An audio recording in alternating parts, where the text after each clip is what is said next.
Number 10. The muffins. I think we can all agree that Dr. Shannon Curry has been one of the favorites when it comes to the mix of experts and witnesses called to the stand. She was in essence brought on to do a psychiatric evaluation of Miss Heard for the case. At one point, while being questioned by Heard's counsel, Curry got sucked into a conversation bizarrely about muffins that she had brought to the office with her.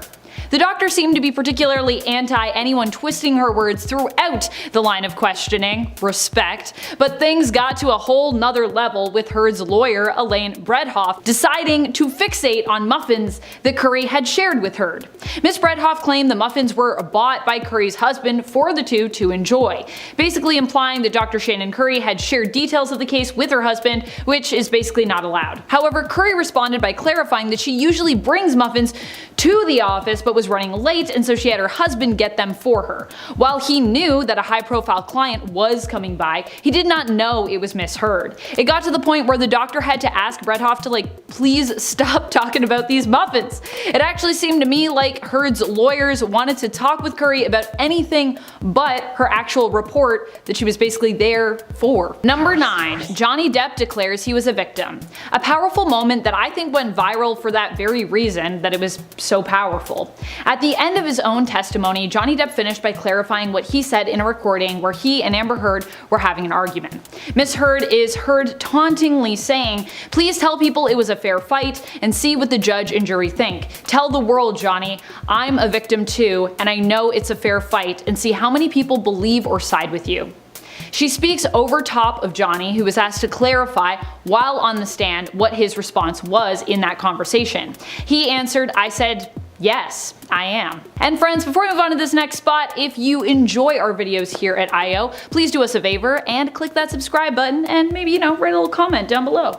Let us know if you're watching the trial, or if you're not, or what you think about it. Number 8. Johnny Depp calls Hearsay on all the Hearsay. Johnny Depp had a particularly tough time with Ben Rottenborn, one of Amber Heard's lawyers, who kept calling Hearsay repeatedly during a line of questioning. Mr. Depp was attempting to explain what a second doctor had told him what he was, and well, that was as far as he actually got before Rottenborn objected, citing Hearsay. Admittedly tired of all the objections, Depp actually responded to the Hearsay claim saying, "I haven't finished my sentence. How do you know?"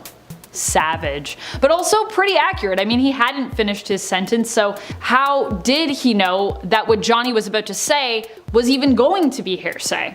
Because he was referring to what a doctor told him? Number 7. Drinking heavily. There are a few moments where Johnny Depp was grilled on his alcohol and substance use during the trial. At one point, one of Heard's lawyers asked, "You were drinking pretty heavily?" Which, while a statement is phrased as an assumed, agreeable question. In fact, a lot of the questions I feel like they ask aren't even like, "You were doing this?" They're more like, "You were doing this." It's like a statement. As opposed to just going with the flow and saying yes, or even refuting the claim and saying no, Johnny Depp instead chooses to point out how kind of wild that accusation is by responding with, "Were you there?" This wouldn't be the only time Johnny Depp would respond in such a way when he was asked about his consumption of alcohol and his use of substances, especially when it was implied that he was severely overindulging in either or potentially both. But it was one of the most memorable retorts in regards to that line of questioning. Number 6. Johnny Depp predicts Hearsay. While discussing Amber Heard's 30th birthday dinner, Depp cracked a joke anticipating that a hearsay call was coming. He was explaining that Josh Drew, then partner of Amber Heard's once best friend Raquel Rocky Pennington, was a chef and asked Amber what she would like for him to cook in honor of her birthday. As commotion started up surrounding this statement, Johnny accurately predicted a hearsay call was coming. "That's hearsay, I guess," he said, and stopped his explanation. He later went on to joke, "I'm learning," and then began to rephrase his explanation of the dinner and Drew's involvement, simply stating that Drew made Amber's favorite dinner for her birthday, which was Mexican. Number 5. Festival of Ice Cream. The amount of text, pictures, video footage, and audio recordings, as well as articles and reports that have been a part of this case is endless, and there's probably only going to be a lot more as it keeps going. But one picture and moment seems to have stood out from some of the rest. It's a picture that is circulating and that was shown in court of Johnny Depp asleep on a couch with his right hand in his pocket, holding ice cream, which is basically spilled all over him and the couch. When asked about the picture, he explained that he had fallen asleep due to substances he took, as well as from an exhausting 17-hour day at work. In addition, he claims the ice cream he's holding was Amber Heard's ice cream that she basically had asked him to hold, possibly because she saw that he was falling asleep and she thought it would make for a valuable picture of him. His memorable response specifically surrounding the ice cream and that the picture was that he was not participating in the festival of ice cream. Number 4. Hearsay all day. I want to stop talking about all the Hearsay moments, but honestly they're too good, so I really can't because they're just endless. Never mind any specific moments, there are tons of viral compilation videos of the moments that we have discussed here and more leading up to those moments and even after. You can actually see the evolution of Johnny Depp learning when to expect hearsay as he pauses after statements as well to wait for them, and even reacts when it is or isn't called out, often a look of surprise on his face when it isn't called. He also continued to smirk throughout the questioning with his own counsel when the hearsay was called and he'd anticipated it or simply was completely caught off guard. There was just so much hearsay going around that he couldn't seem to help but acknowledge it. Though of course he was annoyed, he chose to actually embrace these moments with humor rather than getting angry, which I think says something about his sense of character too. At least as we see it in this trial. Number 3. Milani Cosmetics serves up facts. It's truly been a wild ride of a case thus far, with even Milani Cosmetics getting involved. During their opening statement, Heard's team, namely lawyer Elaine Bredehoft, stated and showcased a kit that Amber Heard allegedly kept with her at all times in her purse. The kit is a color correcting palette which Bredehoft claims was vital to Heard as it was one Amber would become all too experienced with using to cover up her bruises and her cuts, injuries sustained due to mistreatment from Depp allegedly throughout the course of their relationship. There's just one problem that Milani Cosmetics, the company that makes the kit, found with this claim, and it's a pretty big one. The relationship took place from 2013 to 2016, yet the kit itself was apparently released in 2017 by Milani. Number 2. Ben Rottenborn objects to his own question. Although apparently this is a thing that lawyers can do, it is actually like a tactic that lawyers use, but it's pretty ridiculous for all of us average folks that are watching the trial.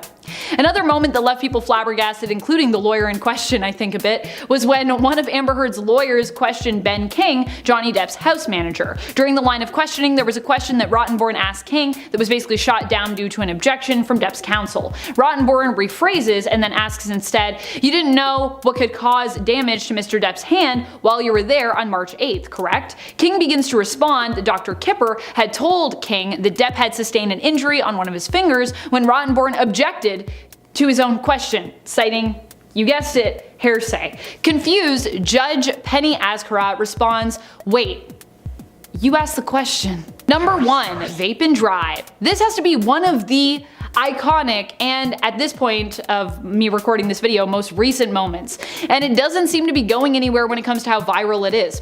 During Alejandro Ramiro's testimony, which was done over Zoom, and where he seems to be answering questions from inside his vehicle, he ended up visibly seeming to lose his patience with Heard's counsel and their line of questioning.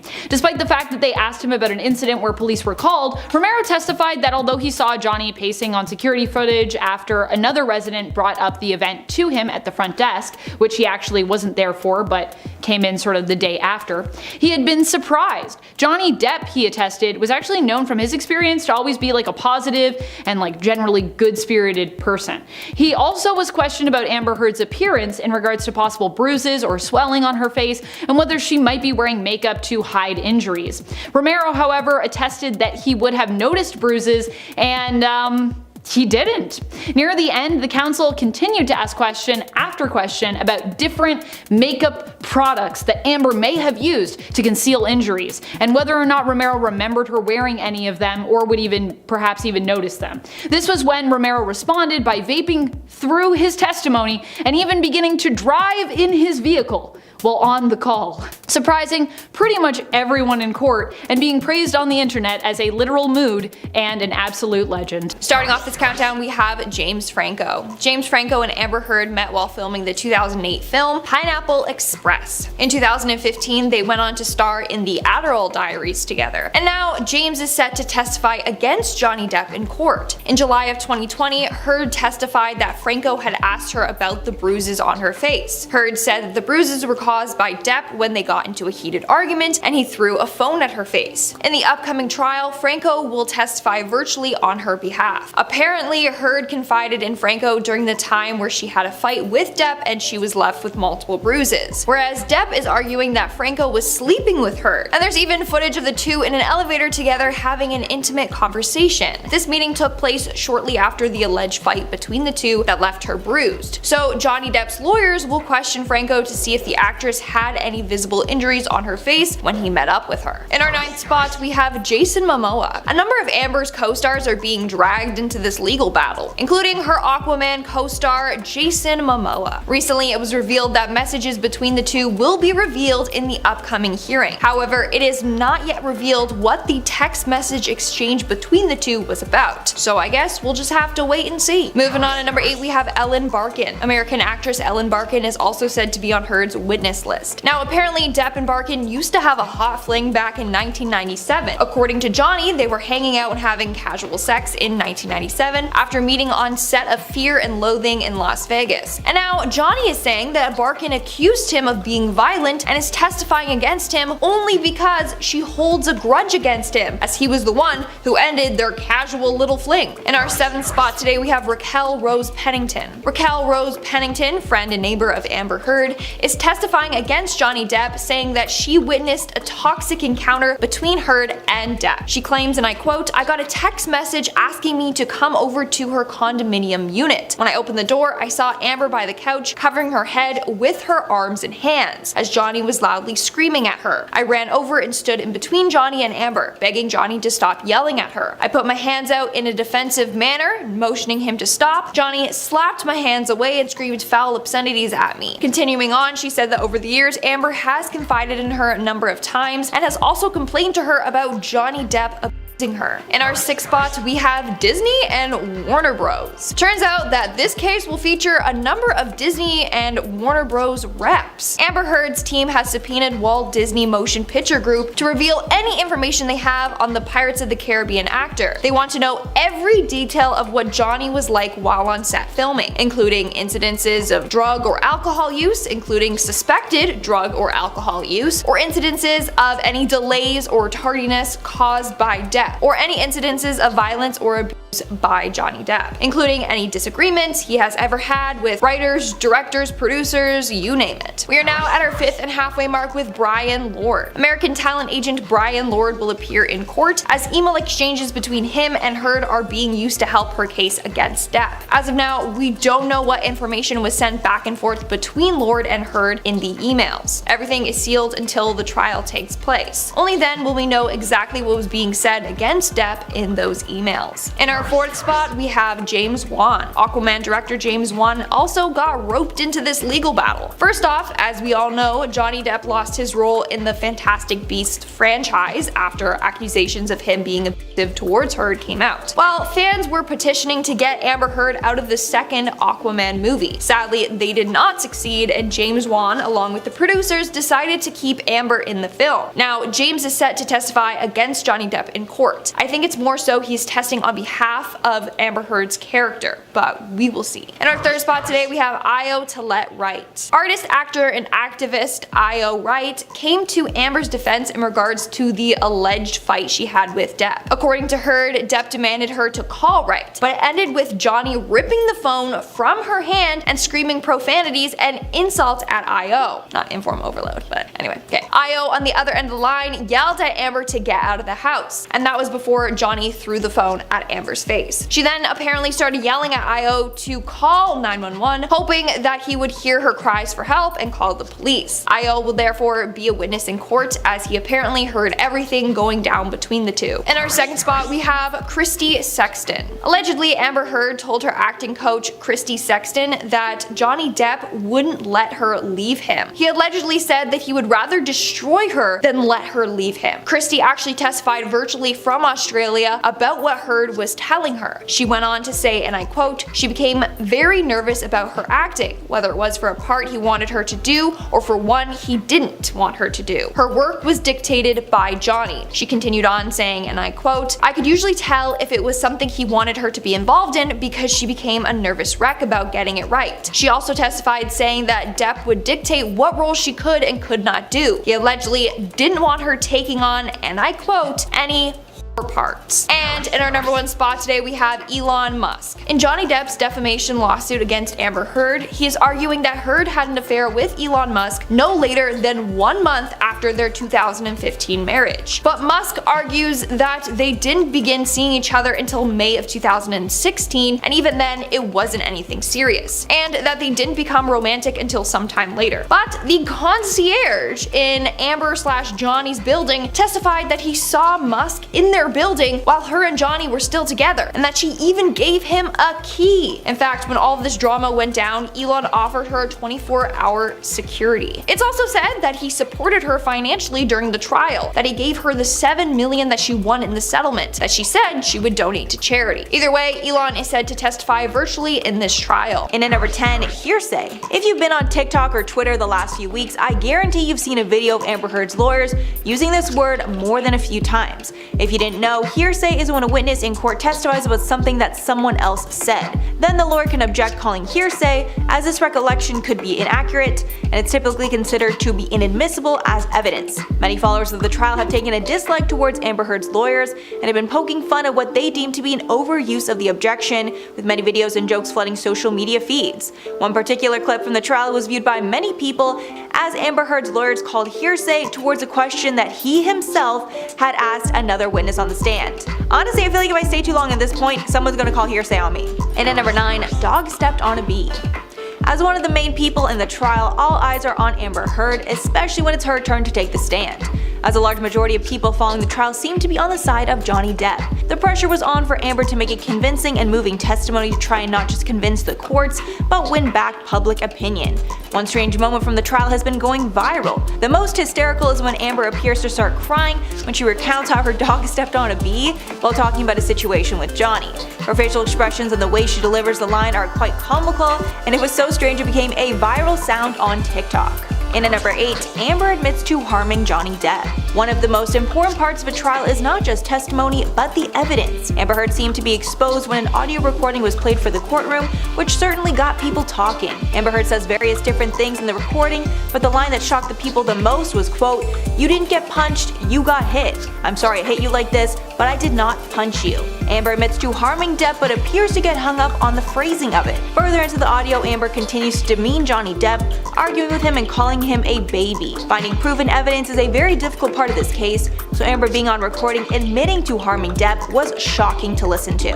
And at number 7, Amber mentions Kate Moss. One of the most shocking and recent clips to go viral from the trial was Amber Heard mentioning how she remembered Kate Moss being pushed down the stairs while she was speaking on the stand. Depp and his lawyer visibly reacted with excitement, seeming to cheer at the mention of the name. So for those of us who don't know, who is Kate Moss and why does that matter? Kate Moss is an ex-girlfriend of Depp, whom Heard had previously alleged that Johnny had pushed down the stairs. Due to the fact that Amber brought up the situation and Kate Moss's name on the stand, Depp's lawyers now have the opportunity to bring Kate Moss to the stand and disprove the allegations that Depp had pushed her down the stairs. Kate Moss has never previously accused Johnny Depp of any sort of harm during their 4 years together. This allegation being cleared would be a huge step in the right direction for Depp's legal team towards winning this trial. And number 6, Amber's style. As clips of the trial first started circulating on Twitter and other social media, a lot of close viewers seemed to notice something about the way that Johnny Depp and Amber Heard were dressing. Most notably that Amber Heard seemed to be copying the looks that Depp would be wearing the day before. So is this true? One example pointed out Depp's outfit from the very first day of trial. Johnny Depp wore a gray suit that was paired with a B label pin. The next day Amber showed up in court with a similar gray suit, then a few days later wearing a B lapel pin as well. Seems to be a little too similar to be a coincidence, doesn't it? That's what users on Twitter thought again when Johnny Depp showed up to court with a ponytail on April 18th, and then on April 19th, Amber wore her hair upstyled as well. Halfway number 5, Johnny Depp and Paul Bettany. Paul Bettany, most notably known for his portrayal of the character Vision in the Marvel Cinematic Universe, has been a longtime friend of Johnny Depp's, before he was married to Amber Heard. Bettany has been roped into the trial as texts between him and Depp were displayed before the court as evidence. So what was so important about these texts that they needed to bring them into court? In the text, Johnny Depp makes references towards harming Amber, and Bettany appears to go along with the sentiment. Depp stated that he and Bettany share a dark sense of humor, and these texts were never meant to be anything real, that he's ashamed of the language that he used. Bettany didn't have much to comment but stated it was incredibly embarrassing to have his personal text looked through by lawyers to use for this court case. And at number 4, video footage of Johnny Depp. One of the most shocking pieces of evidence coming from Amber's side of the trial comes in the form of a video recording Amber took on her cell phone. The video was played before the court and shocked audiences everywhere, pulling into question their beliefs and opinions about the trial. In the video, Amber Heard sets up her phone to secretly record Johnny, seen in the kitchen sporting a cowboy hat. In the video, Depp is seen yelling, kicking cabinets, and slamming doors. As Amber starts to talk to Depp, he discovers the camera and gets angry, picking it up and appearing to throw it. Reactions seem to be split on this video. Some viewers take a great issue with Johnny Depp's actions, however some think that it's just another example of Amber's manipulation tactics, as they say she engages Depp unnecessarily, and comments how she is smiling and laughing when she picks up the camera again just before the recording ends. And at number 3, James Franco. Amber alleged that Johnny Depp would often accuse her of having an affair with her co-stars. While people would say it's just Depp being jealous, it was revealed in court that there may have been more to the James Franco story than Amber is willing to admit to. When Amber's psychologist was on the stand, Depp's lawyer was questioning her about the notes that she had been making about Amber's previous partners. In a section that was labeled Intimate Relationships, we saw the initials JF, which the psychologist confirmed to be James Franco. It states how the two were friends but then got closer, especially getting much closer in December of 2015 when Amber and Johnny were married. Footage was also shown to the jury of Amber Heard and James Franco in the elevators of Amber and Johnny's apartment building, appearing to cuddle up to each other, apparently after she and Depp had gotten into an argument. And at number 2, witness vapes and drives on camera. Alejandro Romero became a part of the trial as he was a doorman working at the building where Amber and Depp had lived. In court, they watched his pre-recorded deposition, a deposition being out of trial recorded testimony. He talked about how he had been called to investigate Amber's reports of someone supposedly trying to break in, though he states he assumed it was just a dog. What he actually said is not what caught most people's attention though. Even the judge had to pause it and was left speechless when Romero can be seen in the recording driving his car without a seatbelt and vaping while he answers the questions, making it clear how little he cared to be there. The judge even said that it was one of the most bizarre depositions she had ever witnessed. And finally at number 1, defecation on the bed. What is probably the most popular and well-known moment from the trial is the testimonies about Amber Heard allegedly defecating on Depp's side of their shared bed after they had been in an argument. Depp had been speaking to a security guard about wanting to go to the place so they could move some of the things around, but his guard tells him it's probably not a good idea, showing him a photo of the state of the bed. According to Depp, Amber tried to blame it all on their dogs. However, Depp states that the dogs are teacup Yorkies, and this doesn't seem to make sense with what he saw in that image. He states that all he could do was laugh at the situation due to how bizarre and outlandish that it was. And I completely agree, I have no idea how to react to that kind of a situation, it's just so bizarre. This moment from the trial took the internet by storm and was one of the first things to turn many new and curious eyes to the case. I still can't even think of a situation ever where somebody would do that. Like, as a joke, out of spite, like, why would a person do that in someone's bed, in their own bed? Like, it is so unbelievable. Coming in number 10, messy mattress. For those of you who don't know, April 22nd is Amber Heard's birthday, and so in 2016 she was throwing a party for herself at the couple's downtown LA penthouse. Depp ended up arriving late to the party and then decided that he wanted to bail early, which he claims enraged Amber. Heard then claimed that Depp threw a Magnum wine bottle at her before leaving. As per the reports, we learned that the couple's housekeeper had called Depp the following morning and told him that someone had pooped on his side of the bed and then put the blanket covers back over it. So he believed that Amber had done this so that when he came home and hopped in the bed, he would unknowingly be lying down into a pile of poop. Depp believed that either Amber or one of her friends had put the feces in his bed, but Amber was still maintaining that it was one of their Yorkshire Terriers that was responsible instead. From Depp's perspective though, he assumed Amber or one of her friends had put the poop in the bed to get back at him for skipping out on her 30th birthday party. Shortly after finding this, Depp ended up dumping Amber. What's strange though is that in that case, the judge did not even address the fact that the housekeeper claimed that she knew the dogs inside and out, meaning that even she knew their poops were usually quite smaller, and what she found in Johnny's bed was certainly not from one of the dogs. What's brutal is that the feces were then tossed out, so really there was no way that you could even test the DNA to confirm who actually was responsible for this. But before we jump into our next point, make sure you tap that like button to show some love to the channel. Coming in at number 9, Depp's mother. Another big point of discussion in this case is Johnny Depp's childhood and his entry into becoming a movie star, specifically the terrible way that his own mother had treated him as a child. Depp recounted his mother saying once, "She would call me cockeye, one-eye, anything she could get to demean, to humiliate. The verbal, the psychological was almost worse than the beatings. The beatings were just physical pain, and physical pain you learn to deal with, you learn to accept it, you learn to deal with it. But the psychological and emotional, that's what kind of tore us up, I think." If you didn't know, Johnny Depp is nearly blind in one eye, and so his mother would often use that against him during arguments. Now, a lot of people though wanted to know why Depp would stay with Amber if she was in fact just hitting him on the regular, and in response to that he said, "I stayed, I suppose, because my father stayed. I suppose because I had been in that relationship with Vanessa Paradis that was lost. I didn't want to fail. I wanted to try to make it work. I thought maybe I could help her. I thought maybe I could bring her around. The Amber Heard that I knew for the first year and a half was not this, opponent. It wasn't my girl, she'd become my opponent. Everything I did, she didn't accept it. I stayed because of course I didn't want to fail. I didn't want to hurt anyone, especially Miss Heard. I didn't want to break her heart." Coming in at number 8, enabling bad behavior. Another piece of this story that often gets overlooked is the history of addiction that certainly played a role in this messy divorce. Depp has acknowledged many times that he has tried to kick habits of heavy drug use during the period of his marriage, but added that he sometimes had lapsed. Amber though was not some drug-free saint that could just help him through this. In fact, one could argue that her addiction habits only helped fuel their toxic relationship further. During one courtroom hearing, Depp claimed that Heard had actually chopped out lines of for him before rubbing some of the onto her own gums. Depp's lawyer also noted that Heard experienced anxiety, insecurity, and jealousy that would manifest itself in several outbursts of anger and rage. When Sasha Wass said that Amber would often have 2 or 3 glasses of wine during an evening, Depp fired back with 2 or 3 bottles. In at number 7, text to Paul. In the text message exchange between Depp and fellow actor Paul Bettany, they said, "Depp, let's burn Amber. Bettany, I don't think we should burn her. She's delightful company and easy on the eye. Also, I'm not sure she's a witch. We could do a drowning test first. Thoughts? P.S. I have a pool. Depp, let's drown her before we burn her. I will F her burnt corpse afterwards to make sure she's dead. Bettany, my thoughts entirely. Let's be certain before we pronounce her a witch." And during the cross-examination last week, Amber's lawyer J. Benjamin Rottenborn confronted Depp about the burn portion of this exchange and asked why he would speak in such a horrendous way about his then-girlfriend, adding, "You wrote that about the woman who would later become your wife."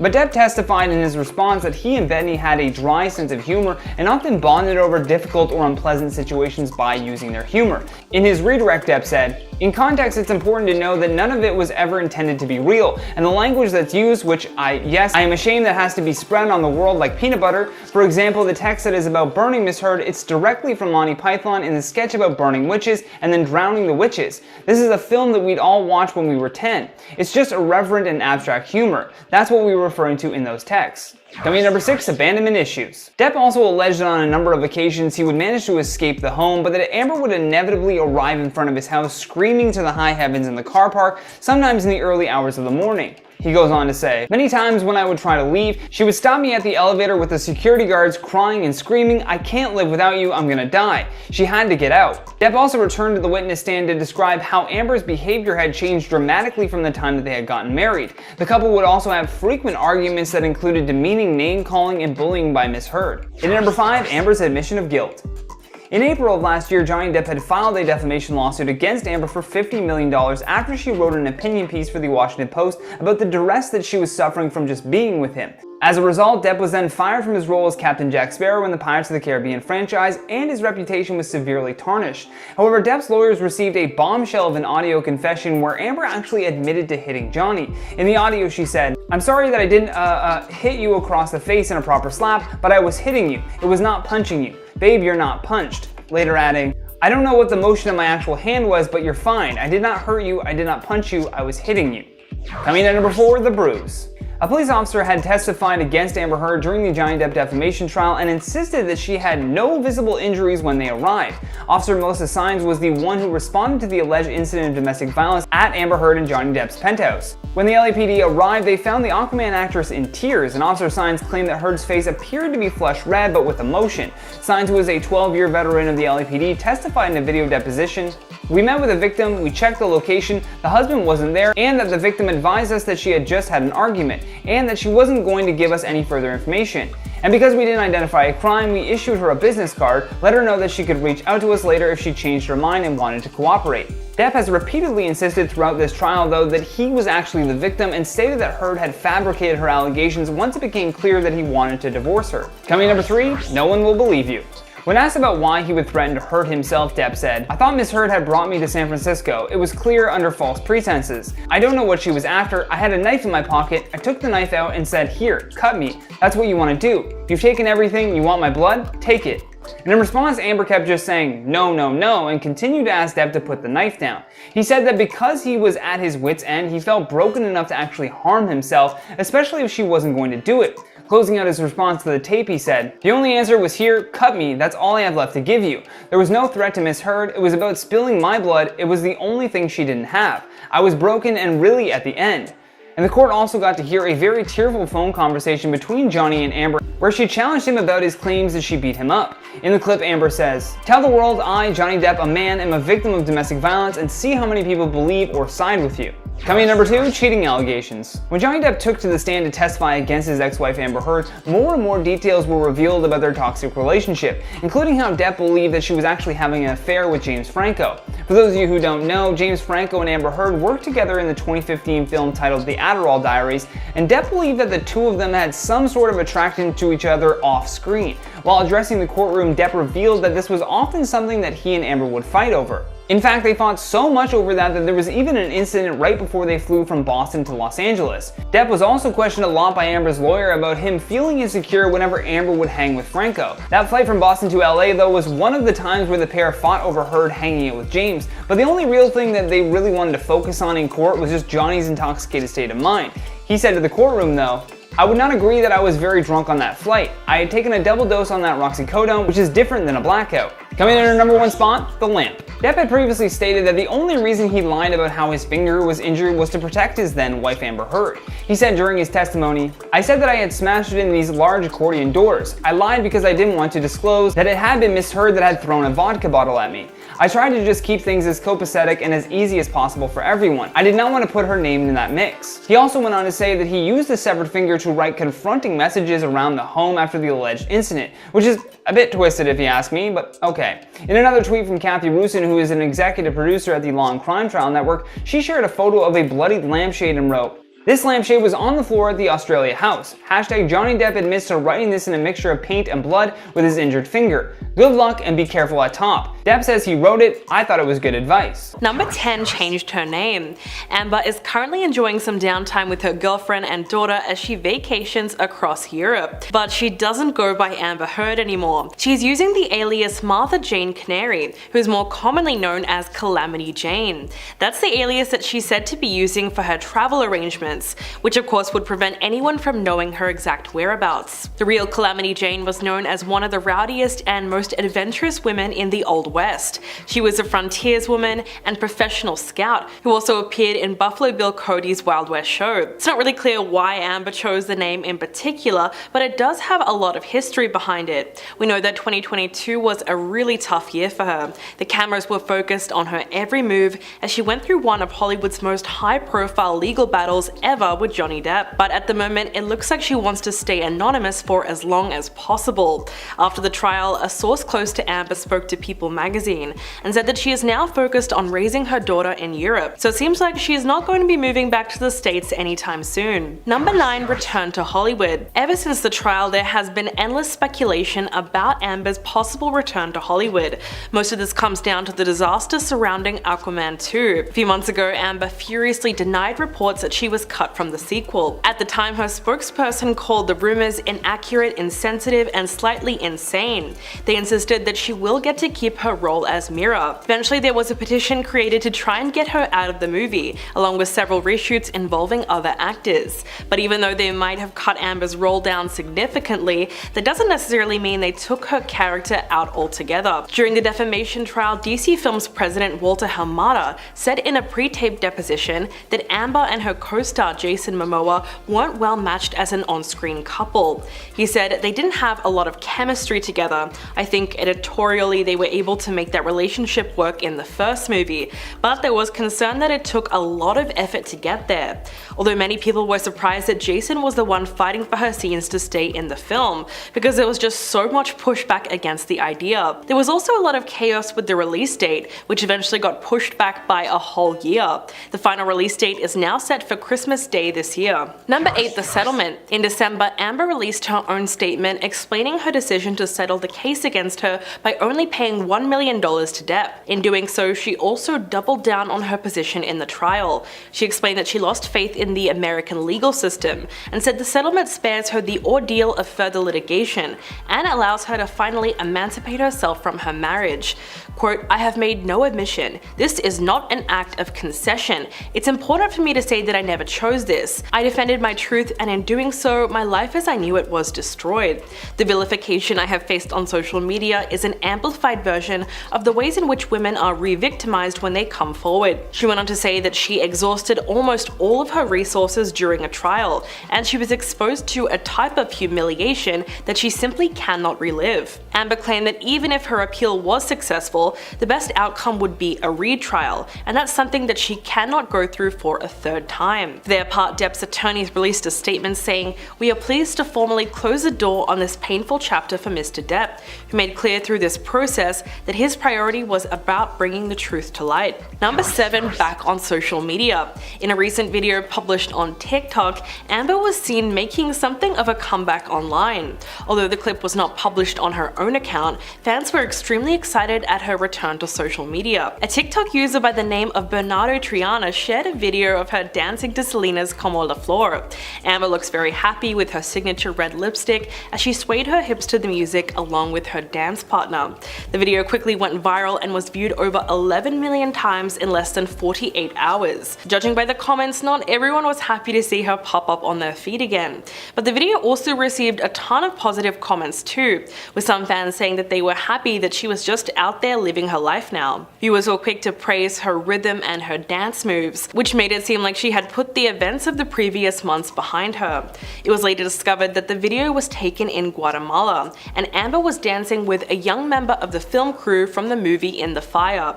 That movie is currently in post-production with no actual release date listed on IMDb. Number 6. Gaining more supporters. Just minutes after the verdict was announced, Amber rushed to Instagram and posted a statement declaring the reason she lost.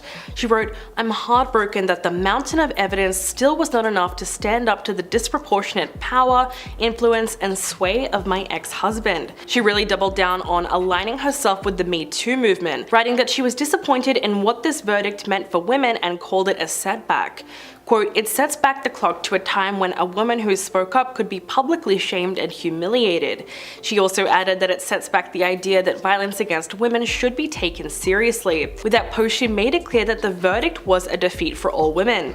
At the time, the backlash against the Me Too movement seemed to be at its peak, so it's no surprise that her supporters seemed to resonate with the message. Months later, she would go on to win back some support from celebrities, including women like Julia Fox, who argued that Amber could not be considered the aggressor in her relationship with Depp because of the age gap and the power dynamic between them. Number 5. The appeal. Right after the trial, Amber's attorney Elaine Bredhoft spoke to Savannah Guthrie about Amber's plan to appeal.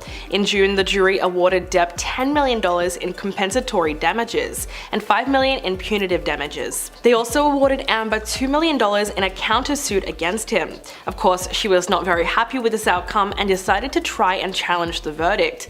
At the time, Elaine claimed that her client has excellent grounds for an appeal, and she brought up the previous lawsuit against the Sun, which Depp lost. She said, "We had even tried to get the UK judgment in to dismiss his case, because he already had his shot." Elaine went on to speak about all the evidence that supposedly did not come in, but a successful appeal would have been a real uphill battle for the actress, as appeals are notoriously hard to win. And it wouldn't even be a new trial, but an examination of whether or not it was fair or if any mistakes were made that changed the outcome. But Elaine insisted that Amber's medical records were suppressed, and that a number of things were allowed in court that should not have been allowed, which caused the jury to be confused. Simply by questioning the verdict, they plan to send a message that Amber is not giving up and continuing to fight her case. Number 4. Attacking Depp's fan base. While she was on NBC, Amber spoke to Savannah Guthrie about the reason she felt that the jury largely ruled against her. One of the biggest points she made was that popularity and power mattered more in the courtroom than reason and due process. She revealed that she felt less than human during the trial because of the overwhelming outrage against her by Depp's fans. Quote, "Every single day I passed for 3, 4, sometimes 6 blocks, city blocks, with people holding signs saying 'Burn the Witch' and 'Death to Amber.'" If you think back to the trial, you might remember the hundreds of protesters that were waiting outside the courtroom, cheering for Depp while vilifying Amber. It was really quite chaotic, but it also demonstrated his undeniable star power, and that's the reason she thinks he won. Amber said, "He's a beloved character and people feel they know him. He's a fantastic actor." She goes on to say that when she took the stand, she saw a courtroom packed full of Captain Jack Sparrow fans, insinuating that the jury was influenced by the overwhelming voices of his fans, who only saw him as a beloved actor instead of who he really was. But this kind of thing was to be expected. After all, the court proceedings were broadcast live on TV, which attracted crowds and crowds of fans. Number 3. Blaming the internet. Amber has also been very vocal about the role that social media played in the trial, and emphasized just how much of the internet supported her ex-husband. Last year, the trial was one of the biggest stories online. At the beginning of the proceedings, it seemed like fans were split between the two of them, but when courtroom clips started to go viral on YouTube and TikTok, Depp gained more supporters on his side. Nothing proves this more than the hashtags. Last year, the hashtag Justice for Johnny Depp gained billions of views on TikTok, while the hashtag Justice for Amber Heard was stuck in the millions. When it was all said and done, Amber tried to assert that this had a real impact on the case. She said, "Even if you think I'm lying, you still couldn't tell me, look me in the eye and tell me that you think on social media there's been a fair representation." Well, to be fair, jurors were instructed not to follow the discourse online, but at one point in the trial there was a 10-day break, so it's possible that that could have interfered with the case. But the barrage of online hate that Amber has received on the internet cannot really be downplayed. By calling it unfair and lopsided, her defense team was still trying to score some points with the public long after the verdict had been reached. Number 2. Therapist notes. After the verdict was announced, Amber and her defense team consistently spoke out about all this evidence that was supposedly suppressed during the trial. Some of this included things like therapist notes that they claimed would prove she was physically attacked. Amber said, "There's a binder worth of years of notes dating back to 2011 from the very beginning of my relationship that were taken by my doctor." After the notes were examined, it was revealed that on one page, the therapist wrote that Amber claimed Depp had hit her and threw her on the floor. Another note 8 months later said that he had ripped her nightgown and threw her on the bed. While on NBC, she explained that the notes represented years and years of real-time explanations of what was going on. Elaine Brenhoft also claimed that her client's medical records were suppressed, which she said were very significant because they showed a pattern going all the way back to 2012 of Amber reporting the domestic violence to her therapist. But if it was so significant, why wasn't it counted? Well, it was because the judge ruled the notes as hearsay and refused to count it as evidence in the trial. To this day though, there is still an argument about the validity of the notes. And coming in at number 1, new text evidence. In terms of other suppressed evidence, Amber also took major issue with certain text messages that weren't allowed into the trial. She claimed that these messages she sent to friends and family during her relationship with Depp are evidence of the domestic violence that she suffered during their marriage. In one message, she claims that she sent her father in 2014. She wrote that Depp kicked her in front of everyone during a private flight. In fact, that very incident was the subject of testimony in the couple's defamation trial. Some people believe these messages were solid proof that she was actually telling the truth. There were ones from 2015 which read, "Johnny did a number on me tonight. I'm safe and with my support tonight, but I need some real help. Can I come tomorrow? I called earlier because I thought I had a concussion and didn't know if I should have called police." By exposing these text messages during her NBC interview, it's possible that Amber was trying to somehow muddy the waters of the case. It seemed like another last-ditch effort to win fans over to her side. Number 10, the new wave of boycotts. Johnny Depp has made his red carpet return at the 2023 Cannes Film Festival, less than 1 year since his highly publicized defamation trial against his ex-wife Amber Heard. While he has made his so-called comeback, legions of Amber Heard supporters took to social media to protest his slow return to the spotlight and the festival that's supporting him. Prior to the festival's opening, they launched an online campaign with the hashtag #CansYouNot to call out everyone giving him a platform. Eve Barlow, a journalist and friend of Amber Heard, initially shared the #CansYouNot hashtag to Instagram. She made a post condemning the festival for supporting Depp's film Jean du Barry.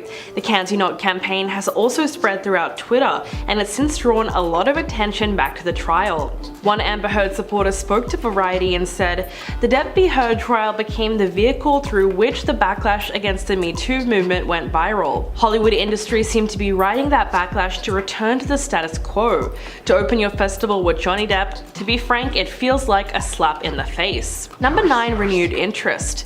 Actress Brie Larson recently got dragged into the discourse surrounding Depp's return to Hollywood. She was left completely stunned after she got singled out by a member of the press to share her thoughts on his film controversially opening the festival. She was asked how she felt about Jean du Barry and whether or not she planned on seeing it.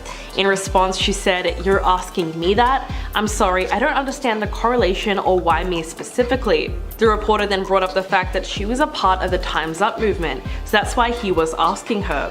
Although she was a little taken aback by the question, Brie said, "Understood. Well, you'll see, I guess, if I see it, and I don't know how I feel about it if I do." That moment was incredibly uncomfortable to watch, and it has since gone viral across social media, which reignited the whole conversation surrounding the trial. Some people took her side and suggested that the journalist was being unprofessional for asking her that question, because he only wanted to twist her words. But others felt like she had a responsibility to answer it properly, because she was so involved with things like the Time's Up movement and the Me Too movement. Number 8, online ridicule. While a lot of people celebrated Johnny Depp's return to the spotlight at the Cannes Film Festival, others used it as an opportunity to mock his appearance, specifically his teeth, which looked like they were orange or brown in color. Some people on Twitter have been making fun of the close-up photos of his teeth, calling them disgusting. These posts were followed up with some pretty nasty comments, some saying that he looked like he had eaten a bag of charcoal. Unlike many Hollywood stars, he hasn't spent thousands of dollars to get pearly white veneers or expensive composite bonding. Besides, he's also known for transforming his smile depending on the roles that he plays. For Pirates of the Caribbean, for instance, he had extensive gold capping on his teeth, and he held onto those caps until filming closed on the 3rd installment of the franchise. In interviews, he has also admitted to neglecting his teeth for years, and said that he was working to get them fixed. But he's insisted that he is not ashamed of his appearance, and that he is comfortable in his own skin. The actor has been in the public eye for decades, so fans have come to know and love his look. And it sounds like Dior likes it too, because he recently signed a $20 million 3-year deal to continue being the face of Dior Sauvage, which is a fragrance that he has been the spokesperson for since 2015. Number 7, rejecting Hollywood. Depp arrived at the festival to a very warm reception with smiles and cheers from the crowd. He signed autographs and took selfies with fans before the premiere. His film then received a standing ovation at the festival. But despite this kind of reaction, Depp insisted that he simply has no need for Hollywood anymore. And that seemed to upset a whole lot of Amber Heard fans who called out the festival's organizers for honoring him. At a news conference, Depp addressed the idea that some people thought he shouldn't have been there.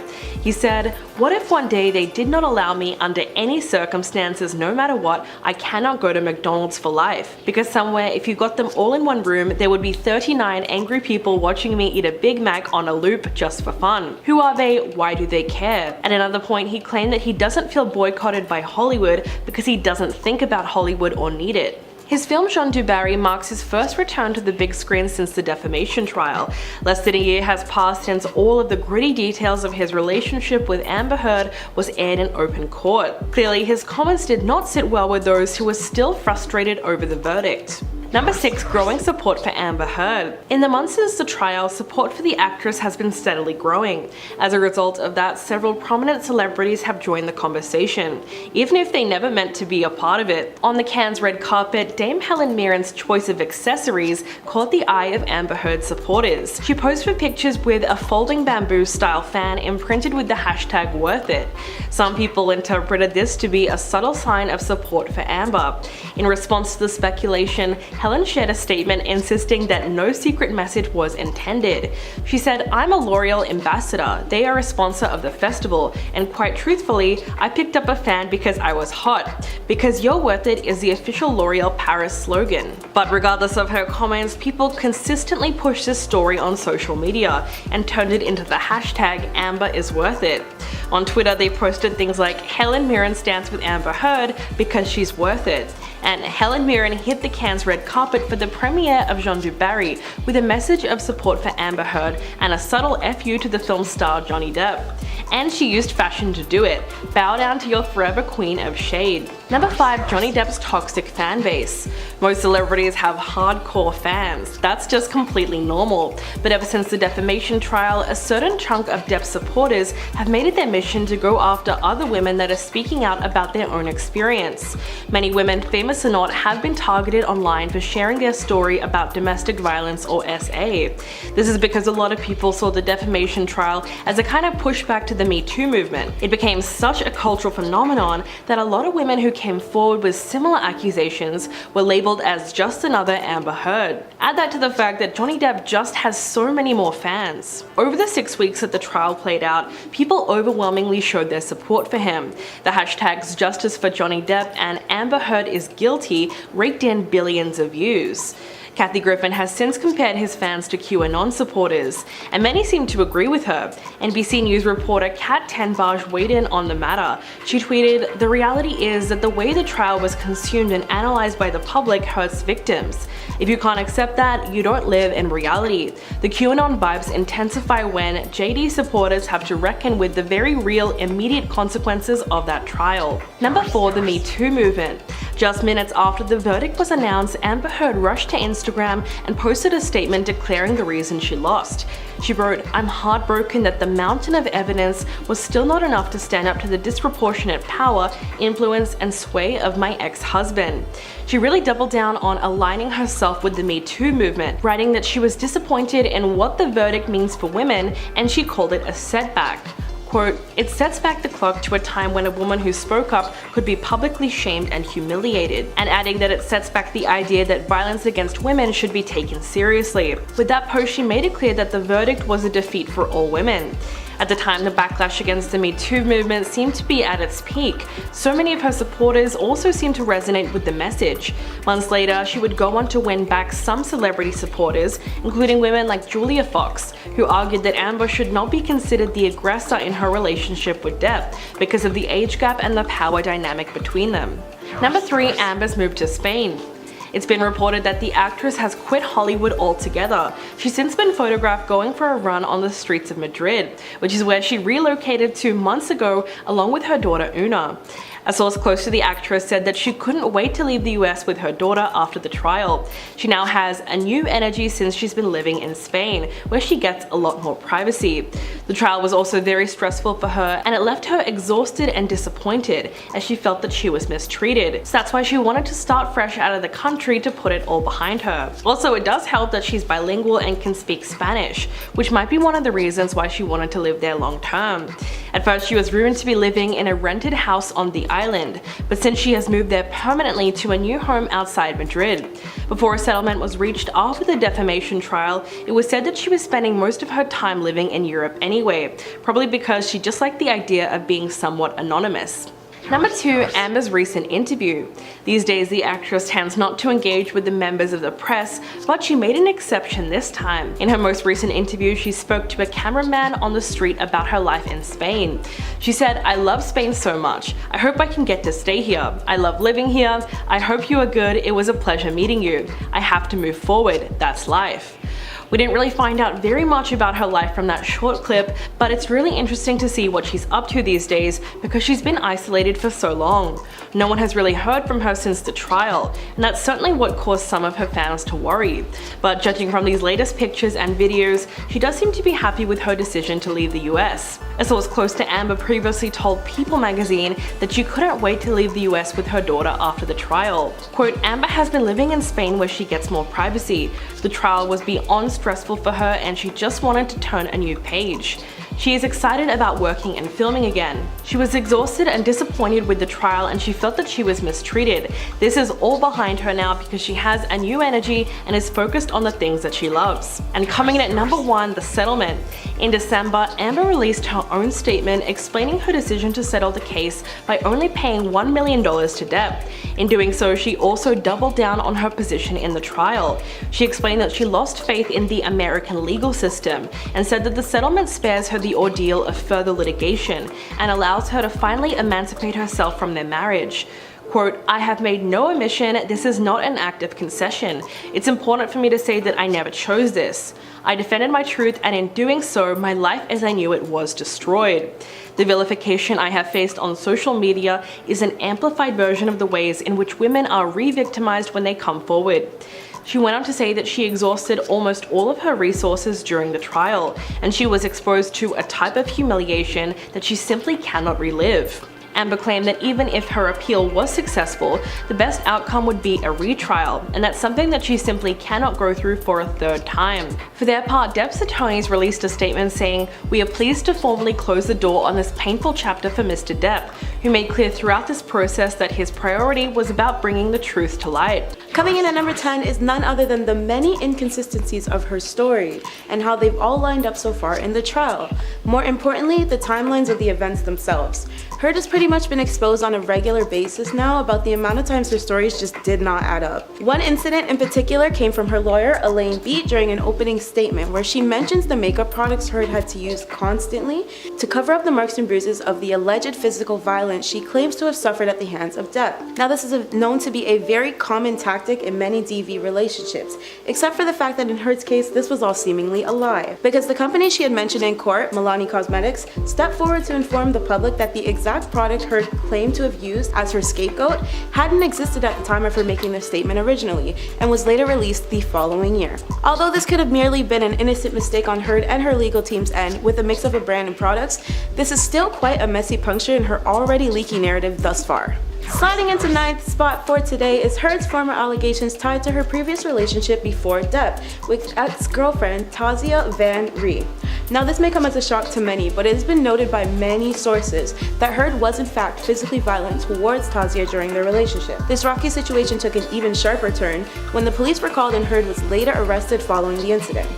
Although Heard was initially released on 2 years of probation, this did not stop her from going on to claim that the officer in question who dealt with her arrest was indeed quote-unquote and misogynistic, which had quickly later been debunked following the police officer's Facebook post clearing the air. It has since been made known that the officer is also a part of the LGBT community, as she identifies as a lesbian, turning Heard's former statement into nothing but yet another falsified point. If this still doesn't scream karma to you, I'm not quite sure what will. Our number 8 reason for today is on a bit of a lighter note than the previous ones, but nonetheless still just as mind-boggling, because Heard has been proven to contradict herself on even the smallest things, most recently on whether or not she was already a fan of Depp upon meeting and later falling in love with him. During one of her testimonies in court, Heard can be seen saying that she was quote-unquote didn't really know who he was, and I wasn't a fan of his work. But this is an entirely different statement than the one she had mentioned in a casual The Rum Diary interview later down the road, where she quote-unquote says, "I mean, who isn't a fan of Johnny's? That's a given." Even later adding onto her former statement by saying, "He's been a cultural icon and a talented actor for as long as I can remember." Now, I don't know about you all, but those two declarations seem very contradicting to each other in my personal opinion, and neither of the two have yet to be challenged as to which one is actually accurate. Moving on to reason number 7 is Heard and her temporary restraining order against Depp. This order was placed into motion only days after their file for divorce on Heard's end, where she had gone to a courthouse to seek the order against her then ex-husband due to an alleged major fight the two had engaged in a week prior to this incident. According to Heard, the cops were called to action and Depp wasn't allowed within 100 feet of her. But here's where things get a little shaky though, because words from the cops who were on the scene at the time had since admitted that there was no physical evidence of violence on Heard having taken place following the fight, despite Heard's original claims. It was later brought up that a shocking audio record came about shortly afterwards, basically breaking down Heard showing up to Depp's hotel room in San Francisco at the time, and quote-unquote begging Depp to talk and cuddle with her. It is also hinted that Heard had potentially pressed for further physical engagement, but in short, nothing of that has said to be particularly true.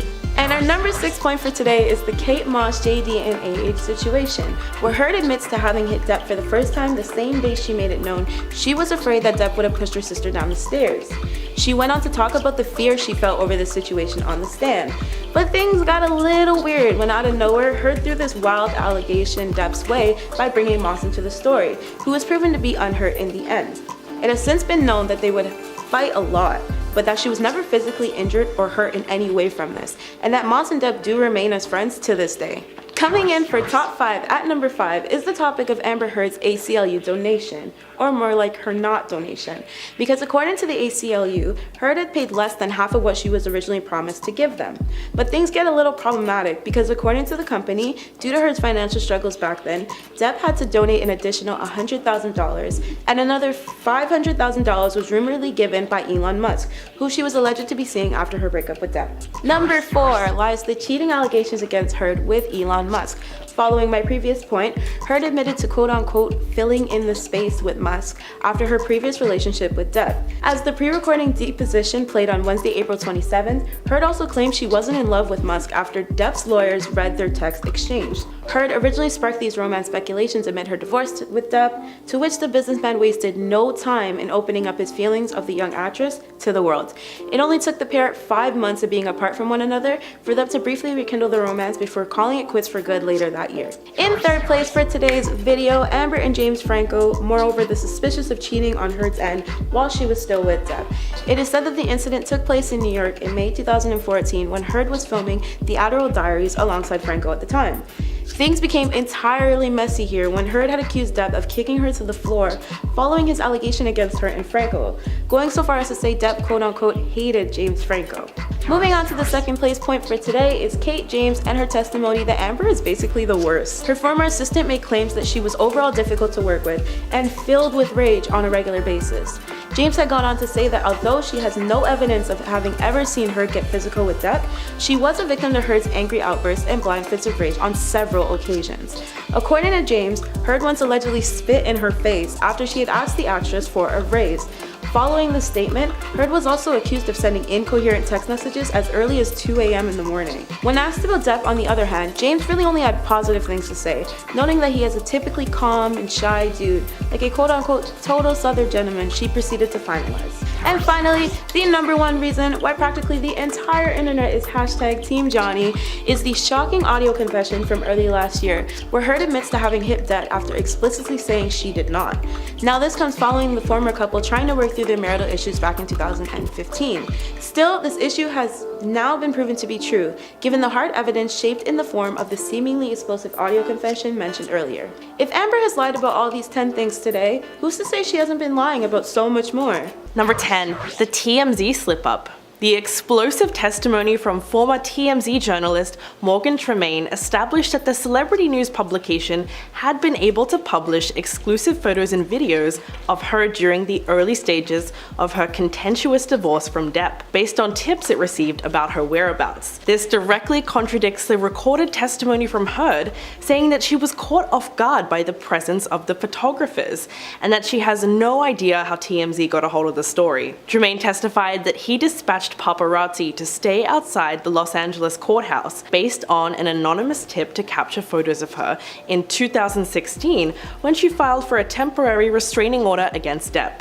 This slip-up really affected Heard's credibility as a witness. Number 9, Ellen Barkin's testimony. In a recorded deposition, actress Ellen Barkin, who dated Depp for less than a year in 1994, took to the stand, claiming that the actor was in fact jealous and controlling during their relationship, and described an incident where the two were filming Fear and Loathing in Las Vegas together in 1997. Barkin said that Depp was getting into a heated argument with his friends and threw a wine bottle in her direction. While her version of events might be factual, her testimony did not have as much effect on the jury as Heard's defense team was hoping for, as it paled in comparison to the overwhelming support Depp received from the women in his past relationships. In short, it made her defense look like they were grasping at straws.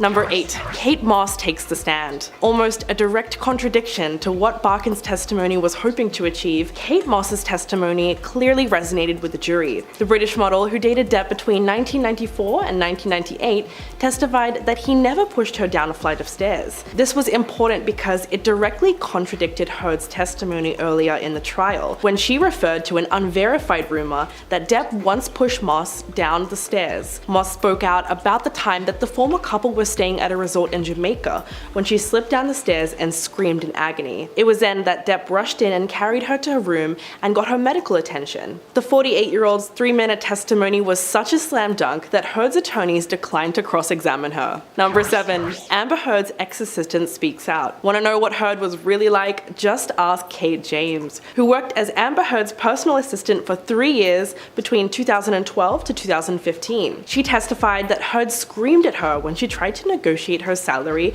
of $50,000 per year, less than half of what she should be making as a celebrity personal assistant. In fact, when she did garner the confidence to ask for the salary she was entitled to, she alleged that Heard screamed, quote, "How dare you?" James even said that Heard would regularly call between the early hours of 2 to 4 a.m. while intoxicated, just to yell at her over the phone. Safe to say that the jury believed her on that one. Number 6. Amber Heard's fake crying. Camille Vasquez, Depp's lawyer, accused Heard of faking tears, calling the actor's testimony, quote, "the performance of her life." Heard took to the stand and told jurors that a harassment campaign waged against her by Depp has left her humiliated and scarred for life from multiple death threats. In closing statements, Vasquez accused Heard of sobbing without tears during her testimony throughout the trial. Vasquez addressed the jurors, saying that the story she spun was shocking and overwhelming, even going on to reference the previous testimony provided by Heard's acting coach Christina Sexton, citing her claims that Heard had difficulty crying while acting. Number 5. Dr. David Kipper's testimony. Depp's private doctor described what really happened on the night the actor's finger was severed, corroborating Depp's version of events. It turns out that the doctor was staying on an island in Australia on March 7th of 2015 when Depp sent Dr. Kipper a text that night, saying that his finger had been severed. The doctor arrived on the scene, treated the wound, and took him to the emergency room. Depp then texted him several days later, blaming himself for the incident. He later admitted in court that he initially lied to protect Heard, saying, quote, "I just didn't want her to get in trouble." All in all, Depp came out of this appearing even more likable. Number 4. Dr. Shannon Curry's diagnosis. Dr. Shannon Curry's testimony was the nail in the coffin for Heard's crumbling defense. The forensic clinical psychologist said that Heard did not have PTSD and was merely exaggerating symptoms. The clinical psychologist who evaluated Heard for 12 hours on 2 separate days in December said that she had, quote, "grossly exaggerating symptoms of PTSD. Curry concluded that Heard had a very sophisticated way of minimizing any personal problems, and that her evaluation supported 2 possible diagnoses: borderline personality disorder and histrionic personality disorder. Number 3. Johnny Depp's sound engineer speaks out. When Johnny Depp's friend and sound engineer Keenan Wyatt appeared in court, he narrated an incident when Heard yelled at him during a private flight. He also mentioned that he had never seen Depp attack anybody, and spoke about a time he joined the former couple on private jet flight from Boston to Los Angeles in May of 2014. It was then that he noticed Heard was giving Depp the cold shoulder, and at one point he tried to comfort her by telling her that Depp cares about her, which resulted in Heard yelling at him, saying, quote, "How dare you talk to me," and screaming at him to get away from her. The incident on the private jet would have solidified the jury's opinion of Amber Heard. Number 2. Character witness Christy Dombrowski. Depp's older sister by 3 years told the jury that the actor swore to never repeat domestic violence after their mother was physically aggressive towards them. Dombrowski was the very first witness to testify in the defamation trial. When she took the stand, she spoke about their experience as children, growing up with their mother, whom she described as, quote, "high-strung, nervous, and often angry." When speaking of the difficulties that she and Depp experienced growing up, she said that as they got older, they decided that they would never repeat anything similar to their childhood in their own home. Dombrowski's heartfelt testimony painted a sympathetic picture of Depp's childhood, and she was an excellent choice as a character witness. Number 1. The ACLU speaks out. Terence Doherty, the General Counsel and Chief Operating Officer of the ACLU, said in a recorded deposition that Heard only donated $1.3 million of the $3.5 million she pledged to the organization from her divorce settlement. And he came with receipts. When Depp and Heard reached a divorce settlement back in 2016, the actress announced that she would donate the entirety of her $7 million divorce settlement to charity, pledging that the money would be split between the 2 organizations, the American Civil Liberties Union, and the Children's Hospital Los Angeles, which meant the ACLU should have received $3.5 million. But Mr. Doherty claimed that the organization received 4 donations from Heard, which only totaled $1.3 million. And only one of those payments was from her directly. This revelation completely exposed her and made it look as though she was caught in a web of her own lies. First up at number 10, Kate Moss lie. One of the most talked about things to come out of Amber Heard's testimony was her assertion that Johnny Depp had gotten physical with his past girlfriend, Kate Moss. While Heard was talking about an altercation between Depp and her sister Whitney, Heard said that she recalled a rumor that Depp pushed Moss down the stairs, and that's when she sprung into action to defend her sister. After Amber brought this to light, Depp's lawyers decided to bring Moss in for questioning. Depp's lawyer asked if Moss was ever pushed down the stairs by Johnny, and she denied it. She stated that at one point during their trip it was very rainy, and she ended up slipping and falling down a flight of stairs at the hotel. Once this happened, she called out for help, and Johnny came running to pick her up and do whatever she needed.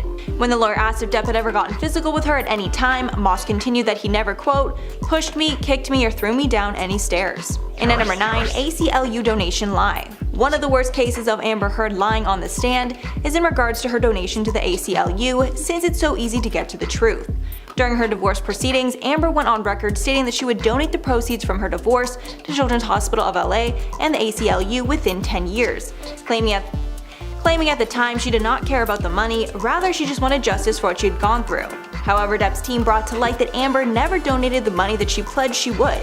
In court, an ACLU executive stated that they did not get anywhere close to the $3.5 million that she claimed. Terrence Doherty said the nonprofit received 4 donations in Amber's name so far, totaling only $1.3 million, and only $350,000 of that came from her directly.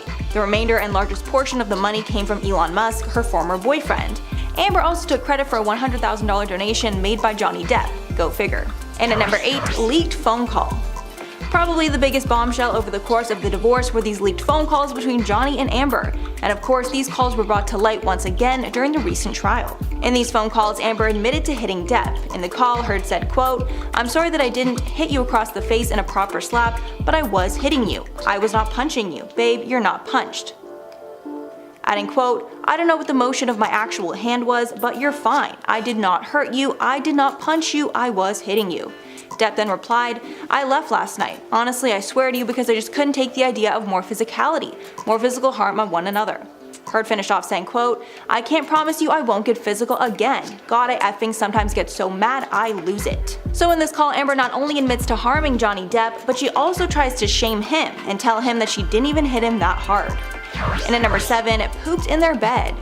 This one is straight up disgusting, but the couple's housekeeper exposed that Amber Heard pooped in their bed while Heard was in.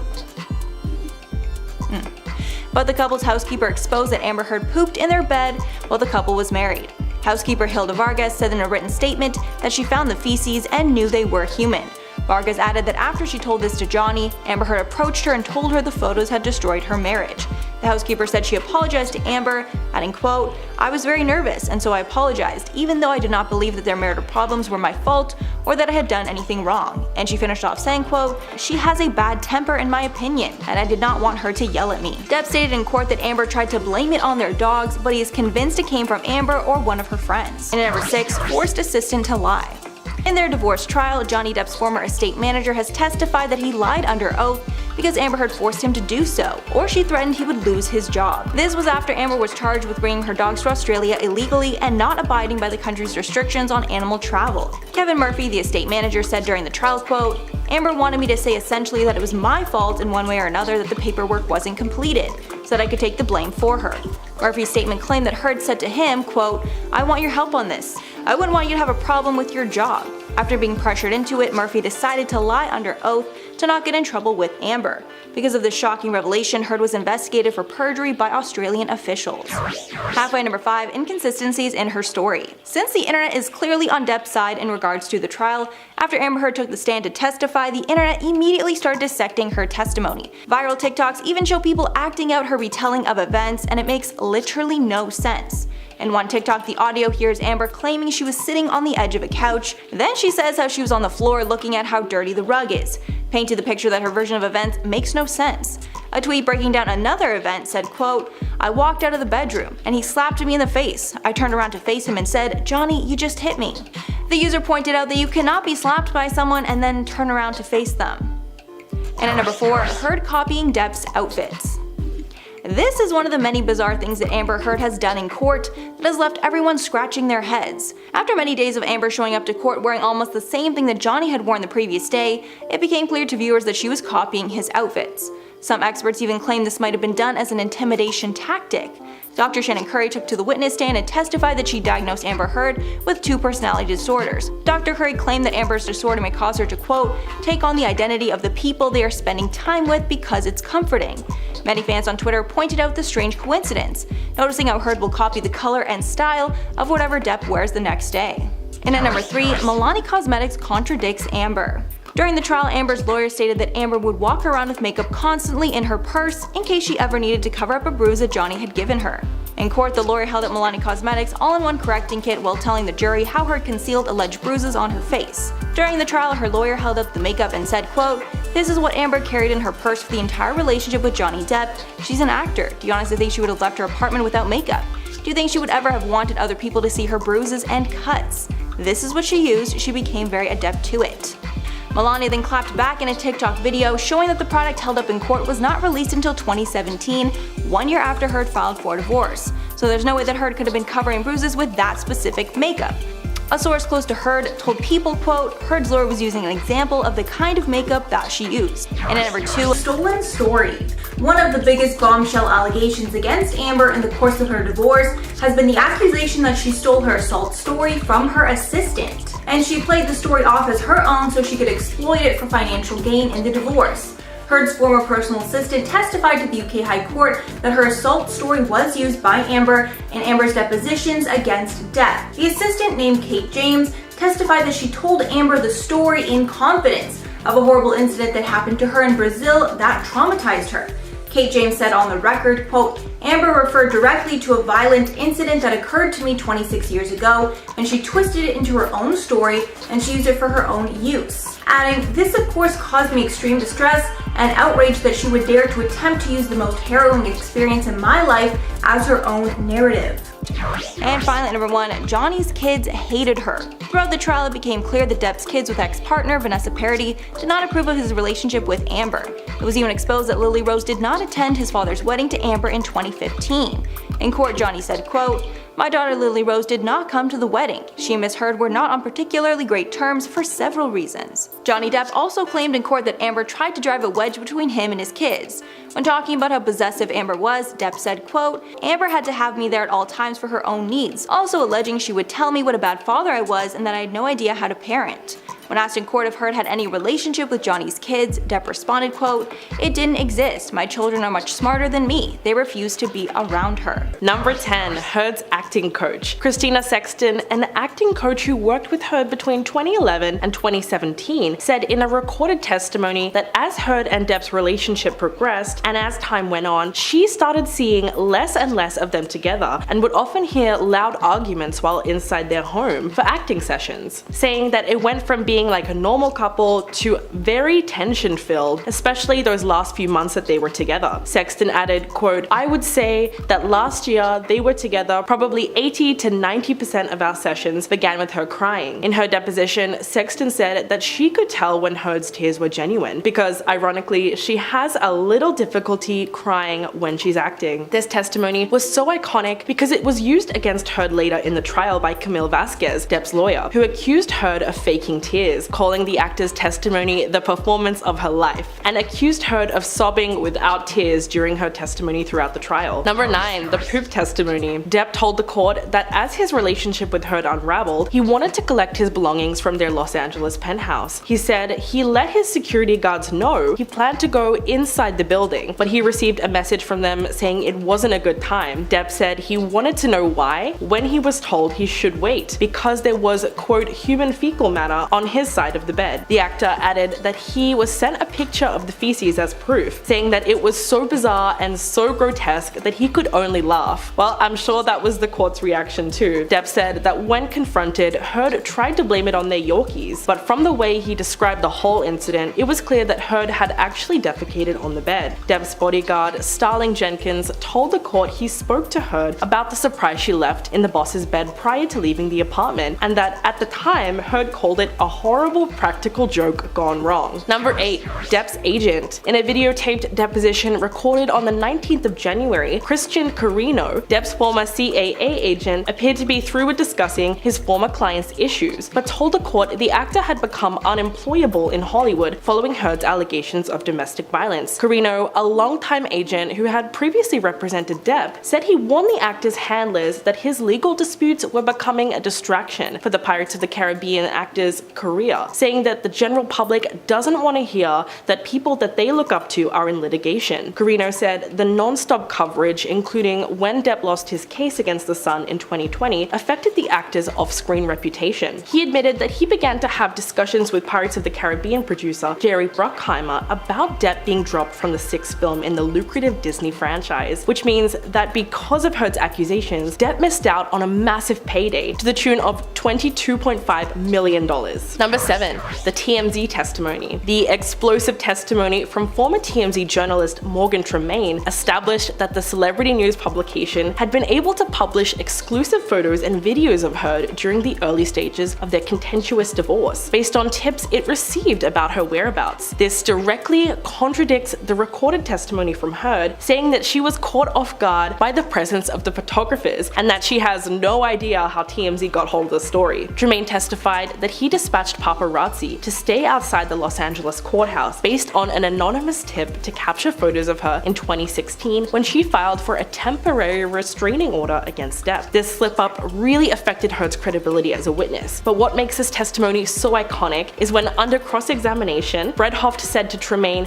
quote, "This gets you your 15 minutes of fame, doesn't it?" He responded with, quote, "I could say the same thing about you taking Amber Heard as a client." Number 6. Depp's sound engineer. When Johnny Depp's friend and sound engineer Keenan Wyatt appeared in court, he narrated an incident when Heard yelled at him during a private flight. He also mentioned that he had never seen Depp attack anybody and spoke about a time he joined the former couple on a private jet flight from Boston to Los Angeles in May of 2014. It was then that he noticed Heard was giving Depp the cold shoulder, and at one point he tried to comfort her by telling her that Depp cares about her, which resulted in Heard yelling at him, saying, quote, "How dare you talk to me?" and screaming at him to get away from her. The incident on the private jet would have solidified the jury's opinion of Amber Heard, and it was a really interesting testimony because we got to see how she treats certain people around her. Number 5. Heard's sister. Heard's sister, Whitney Henriquez, testified on the stand about a fight she witnessed between Heard and Depp shortly after the two stars were married. The fight escalated to the point that Henriquez found herself caught in the middle of it. She testified that after Heard discovered text messages on Depp's phone from a former girlfriend, Depp, who was drunk according to Henriquez, became angry. Quote, "They were saying horrible things to one another. She was calling him old and fat. It was a fight." Depp was actually caught on camera laughing at this, which makes the whole testimony very iconic. When Henriquez went to the top of the stairs to try to calm her sister down, she says Depp ran up after her and struck her in the back. Then, Heard stepped in and apparently punched him in the face. Soon after that event, Henriquez said Depp asked her to sign a non-disclosure agreement, which she claims she refused. Number 4. Depp's security staff. Starling Jenkins, a longtime member of Depp's security staff, testified that the morning after Heard's 30th birthday, on April 21st, 2016, he was informed by Heard that she, quote, "got in a fight with Johnny last night," and that she threw his phone, wallet, credit cards, and passport over the balcony and onto the street below. Jenkins said that he then used the Find My iPhone program to track down Depp's phone to Skid Row, a Los Angeles neighborhood known for its homeless population. The items were found to be not far from the former couple's apartment building, and Jenkins said that he approached a homeless man about the phone who was honest and actually returned it, saying, quote, "I gave him a reward for it, $420, chicken tacos, chips, apples, and Fiji water." The whole story was just so funny and heartwarming. Number 3. The bee testimony. Heard took the stand and told the jury how her dog injured itself, leading her to a veterinarian's office on the day she claimed Depp forced a cavity search on her. The actress said that it was the same day they had taken psychotropic mushrooms during a trip to the Hicksville Trailer Palace in Joshua Tree, California. Heard recalled to the court before wincing while giving details about a day she and her ex-husband Depp got into a vicious fight. Quote, "My dog stepped on a bee." The moment went viral on TikTok, with so many people becoming obsessed with the clip and stitching together videos of their own random rhymes and winces. In fact, hundreds of videos have been made, gathering hundreds of thousands, if not millions of views. For some reason, this was one of the most iconic testimonies of the whole trial. Number 2, the front desk staff. In a recorded video deposition, Alejandro Romero, a front desk employee at Depp and Heard's LA penthouse building, made it clear he wanted no part of the case. He said he couldn't remember much about the couple's time together, nor did he want to, saying that they sent him the papers to review. He didn't even want to review it because it's been so long. Quote, "It's like I just don't want to deal with this anymore." The doorman was seated in the driver's seat of a vehicle in the video, and at one point he drank soda, took a puff, and then drove off for lunch, adding, quote, "I'm so stressed because of this. I just don't want to deal with this anymore. I'm tired. I just don't want to deal with this court case. Everybody's got problems and I don't want to deal with this anymore." After dismissing the jury for lunch, Judge Penny looked shocked and said she's seen a lot of things, but that was a first. Heard's attorney Elaine Bredhoft agreed, calling it the most bizarre deposition. And coming in at number 1, Depp's testimony. While on the stand, Depp rejected his former partner's claims of domestic violence outright, telling jurors he had, quote, "never struck Heard in that way, nor have I struck any woman in my life." Instead, Depp alleged that he suffered at the hands of Heard, who physically attacked and demeaned him on multiple occasions. Quote, "It could begin with a slap, it could begin with a shove, it could begin with throwing a TV remote at my head." He added that Heard has a need for conflict, and she has a need for violence, which erupts out of nowhere. This was such an effective testimony because not only did the actor finally get a chance to defend himself, but his defense team used Heard's own words to back up these claims, such as audio recordings and handwritten notes. And in one recording, she can be heard admitting to hitting Depp before mocking him and calling him a baby. And in a letter to Depp, she apologized for getting crazy and writing, "I'm sorry I hurt you." His testimony, along with the evidence his lawyers were able to produce, was truly the nail in the coffin for Heard's crumbling defense.